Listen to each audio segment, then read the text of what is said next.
بسم اللہ والسلام علی رسول اللہ۔ اچھا، ایک سوال ہمارے پاس یہ آیا کہ آج کل کچھ لوگ غیرت کے نام پر کسی انسان کو قتل کر دیتے ہیں، کسی عورت کو یا مرد کو غیرت کے نام پر قتل یا ویسے ہی کسی کو قتل کر دیتے ہیں، تو اس حوالے سے کیا حکم ہے اور قرآن مجید میں کیا حکم بیان کیا گیا، نبی پاک علیہ السلام کی حدیث مبارکہ میں کیا بیان کیا گیا؟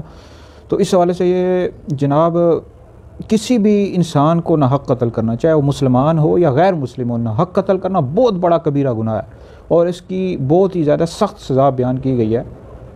قرآن مجید میں سورۃ المائدہ میں اللہ رب العزت ارشاد فرماتا ہے کہ جو کسی بھی انسان کو نہ حق قتل کرے گویا کہ اس نے تمام انسانوں کو قتل کیا۔ اور ایک اور جگہ پر ارشاد فرمایا کہ جو بندہ کسی انسان کو قتل کرے گا تو اس کی سزا جہنم ہے، وہ ہمیشہ دوزخ میں رہے گا۔ اور بخاری شریف کے اندر حدیث مبارکہ موجود ہے، نبی پاک علیہ السلام نے ارشاد فرمایا کہ کبیرہ گناہوں میں سے سب سے بڑا گناہ یہ ہے کہ بندہ اللہ رب العزت کی ذات کے ساتھ شرک کرے، پھر فرمایا کسی انسان کو قتل کرے۔ تو بہرحال قرآن میں اور احادیث مبارکہ میں اس کی بڑی سخت سزائیں بیان کی گئی ہیں۔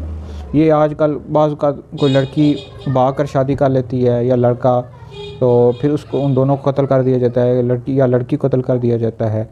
تو بہرحال قتل کرنے کی ہرگز بھی اجازت نہیں ہے۔ اس کا حل یہ ہوتا ہے کہ آپ